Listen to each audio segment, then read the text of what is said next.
sekalian yang dirahmati Allah, pada kesempatan ini saya akan menyampaikan tema dalam kultum lelaki yang ditarik wanita dan neraka. Di akhirat nanti ada 4 golongan laki-laki yang akan ditarik masuk ke neraka oleh wanita. Lelaki itu adalah mereka yang tidak memberikan hak pada wanita dan tidak menjaga amanah. Sebagai firman Allah, "Hai anak Adam, pelihara diri kamu serta ahlimu," berarti keluarga, "dari api neraka, di mana bahan bakarnya ialah manusia, jin dan batu-batu." 4 golongan laki-laki ini siapa? Antara lain di dalam keluarga sendiri. Yang pertama bapak, sekaligus juga sebagai suami, dan anak lelaki sekaligus juga saudara laki-laki. Ya. Hendaknya dalam satu keluarga antara bapak, anak laki atau saudaranya ini saling menasihati. Bapak bila dia tidak mengajarkan akidah Islam, misalnya sholat, mengaji, ya,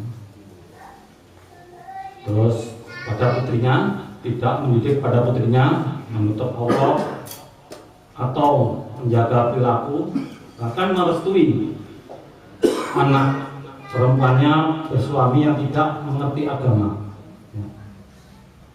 Di mana Nabi Muhammad SAW bersabda, "Jika seorang anak mendidik putrinya dan memperlakukannya dengan makruh, maka dia akan dilindungi dari api neraka." Jadi bagaimana kalau kita mendidiknya dengan tidak baik atau membiarkan begitu, maka seorang bapak mempunyai tanggung jawab yang cukup besar dan akan ditagih nanti di akhirat. Terus Suami bila dia tidak mengajarkan akidah Islam atau syariat Islam dan tidak mendidik istrinya sesuai syariat Islam dan tidak mengajarkan istrinya untuk menjaga kehormatan atau aurat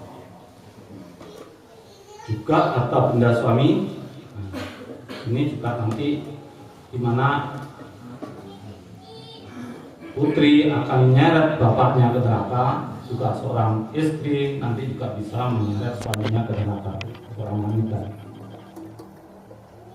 Dalam surat Al-Ahzab ayat 59, ini saya terjemahnya langsung aja.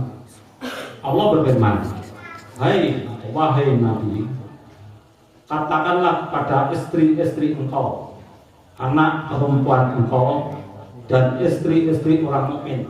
Jadi orang mukmin ini menyangkut segala, banyak, tidak hanya ada tercakup dalam keluarga, supaya mereka menutup kepala dan badan mereka dengan jilbabnya, supaya mereka dapat dikenal orang, maka tentu mereka tidak diganggu dan laki-laki tidak diganggu oleh laki-laki jahat.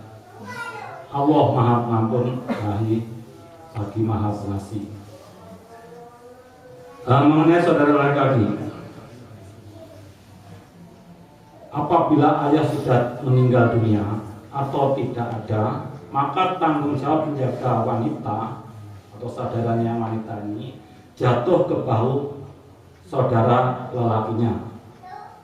Apabila saudara laki-laki ini, baik kakaknya atau adiknya, tidak mengajarkan akidah dan syariat Islam kepada saudara perempuan dan tidak memperhatikan saudara perempuannya dalam memilih suami,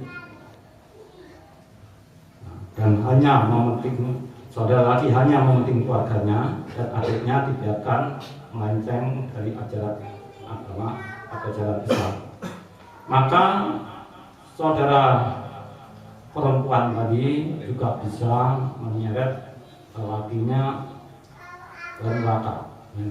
Jadi tanggung jawab besar bagi seorang lelaki, maka tidak dalam pembagian waris pun secara Islam nanti laki-laki mendapat 2 bagian, perempuan hanya 1 bagian, karena beban yang ditanggungnya begitu berat. Jadi bersyukur ada bapak ibu yang punya putranya laki-laki, dia tidak mau membeban saudara perempuannya. Dan juga bagi bapak ibu juga harus bersyukur kalau bisa mendidik anak putrinya laki maupun putrinya menjadi anak yang soleh maupun solehah. Sekarang anak lelaki. Anak lelaki itu juga mempunyai kewajiban, ya. Apabila dia meninggalkan ibunya dalam ketidaktahuan mengenai agama dan tidak menasihati, maka anak itu akan disoal dan dipertanggungjawabkan, dimintai pertanggungjawaban di akhirat kelak. Ya, seperti kita ketahui, anak-anak kita itu lebih pintar banyaknya lebih pintar dari bapak ibunya. Karena pendidikan sudah maju, pada saat ibunya waktu masih sekolah, pendidikan belum ada internet, juga belum ada televisi bahkan, hingga pendidikan juga belum maju. Maka anak yang telah dididik, disekolahkan, didik agama yang baik, ini punya tanggung jawab untuk mengingatkan, bahkan bisa mengajari. Jadi terus terang aja, masalah makhraj tajwid, saya di keluarga ini diajari anak-anak saya, termasuk ibunya. Ya, ibunya diajari anak-anak saya lebih pintar ternyata. Kaum seperti dalam surat An-Nisa, Allah berfirman, kaum laki-laki itu adalah pemimpin dari kaum wanita. Oleh karena Allah telah melebihkan sebagian mereka laki-laki atas sebagian yang lain wanita, dan karena mereka laki-laki telah menafkahkan sebagian dari harta mereka. Sebab itu wanita yang saleh, yang solehah, ialah yang taat kepada Allah, yang memelihara diri. Ini An-Nisa ayat 34. Ya, jadi betapa hebatnya daya tarik wanita, bukan saja di dunia, ya. Di akhirat pun juga ternyata juga punya daya tarik. Dengan demikian kaum laki, ya bapak, ibu, adik-adik yang merasa lelaki, ini harus memainkan peranannya dalam rumah tangga. Anda nanti diminta pertanggungjawaban, terutama kalau apabila bapak, ibu sudah tiada. Ya. Antara itu bagaimana kalau nanti adiknya atau kakaknya yang perempuan tidak sholat, harus diajari sholat. Kalau dia tidak menutup kepalanya juga harus diperingatkan. Ya.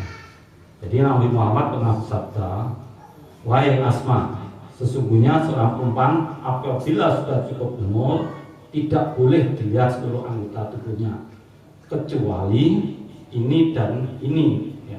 Yang dimaksud sambil Rasulullah menunjukkan muka dan kedua telapak tangan.